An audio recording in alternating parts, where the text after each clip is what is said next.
ಸ್ವಲ್ಪದರಲ್ಲಿಯೇ ತಪ್ಪಿತು ದೊಡ್ಡ ಅನಾಹುತ. ಸಜೀವಿ ಅಂಧ ಮಕ್ಕಳ ಹಾಸ್ಟೆಲ್ನಲ್ಲಿ ಬೆಂಕಿ ಅವಘಡ.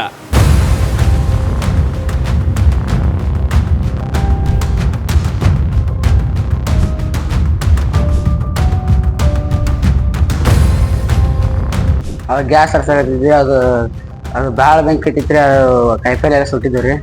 ನೋಡಿ, ಕಣ್ಣು ಹಾಯಿಸಿದ ಕಡೆಗೆಲ್ಲ ಚೆಲ್ಲಾಪೆಲ್ಲಿಯಾಗಿ ಬಿದ್ದಿರುವ ವಸ್ತುಗಳು. ತರಕಾರಿಗಳೆಲ್ಲ ಸುಟ್ಟು ಕರಕಲಾಗಿವೆ. ಅಡುಗೆ ಸಿಬ್ಬಂದಿಯ ಸಮಯ ಪ್ರಜ್ಞೆಗೆ ನೂರಾರು ಅಂಧ ಮಕ್ಕಳ ಜೀವ ಉಳಿದಿದೆ.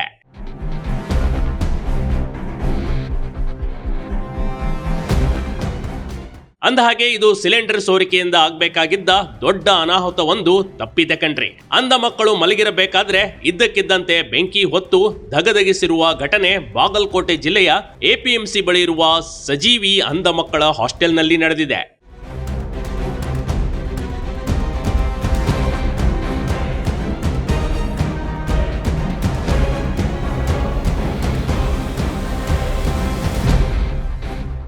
ಅಂಧ ಮಕ್ಕಳ ವಸತಿ ಶಾಲೆಯ ಹಾಸ್ಟೆಲ್ನಲ್ಲಿ ಸಿಲಿಂಡರ್ ಸೋರಿಕೆಯಾಗಿದೆ.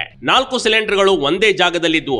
ಒಂದು ಸಿಲಿಂಡರ್ ಬ್ಲಾಸ್ಟ್ ಆಗಿದ್ರು ಮಕ್ಕಳ ಜೀವಕ್ಕೆ ದೊಡ್ಡ ಅಪಾಯ ಕಾದಿತ್ತು. ಅದರಲ್ಲೂ ಈ ಮಕ್ಕಳಿಗೆ ಕಣ್ಣು ಕಾಣಲ್ಲ ಕಣ್ರಿ. ಹೀಗಿರ್ಬೇಕಾದ್ರೆ ಆ ಸಾಕ್ಷಾತ್ ದೇವರೇ ಈ ಮಕ್ಕಳ ಜೀವ ಉಳಿಸಿದ್ದಾನೆ. ಗ್ಯಾಸ್ ಅಲ್ಲಿ ಮ್ಯಾಗ ಬೆಂಕಿ ಹತ್ತಿತ್ರಿ. ಅದು ಗ್ಯಾಸ್ ಹರ್ಸಾಕತ್ತಿದ್ರಿ. ಅದು ಭಾಳ ಬೆಂಕಿ ಕಟ್ಟಿತ್ರಿ. ಅದು ಕೈಪಲ್ಲೆ ಎಲ್ಲ ಸುಟ್ಟಿದ್ರಿ. ಅದ್ರ ಸಂಬಂಧ ಮ್ಯಾಗ ಬೆಂಕಿ ಹಾಸ್ಬಿಟ್ಟ ಭಾಳ ಬೆಂಕಿ ಆಯ್ತದೆ. ಬೆಂಕಿ ಹೊತ್ತಿಕೊಂಡಾಗ ಅಲ್ಲಿಯೇ ಇದ್ದ ಅಡುಗೆ ಸಿಬ್ಬಂದಿ ತಕ್ಷಣಕ್ಕೆ ಎಚ್ಚರಗೊಂಡಿದ್ದಾರೆ. ಅಗ್ನಿಶಾಮಕಕ್ಕೆ ಕರೆ ಮಾಡಿದಾಗ ಅಗ್ನಿಶಾಮಕ ದಳದವರು ಬಂದು ಬೆಂಕಿಯನ್ನ ನಂದಿಸುವಲ್ಲಿ ಯಶಸ್ವಿಯಾಗಿದ್ದಾರೆ. ಸದ್ಯಕ್ಕೆ ಎಲ್ಲಾ ಮಕ್ಕಳು ಅಪಾಯದಿಂದ ಪಾರಾಗಿದ್ದಾರೆ. ಅಡುಗೆ ಸಿಬ್ಬಂದಿಯ ಸಮಯ ಪ್ರಜ್ಞೆಯಿಂದ ಎಲ್ಲಾ ಮಕ್ಕಳ ಜೀವ ಉಳಿದಿದೆ. Big TV Karnataka, Bagalkot. Big TV Karnataka YouTube ಚಾನೆಲ್ಗೆ ಈಗಲೇ ಸಬ್ಸ್ಕ್ರೈಬ್ ಮಾಡಿ. ಧನ್ಯವಾದಗಳು.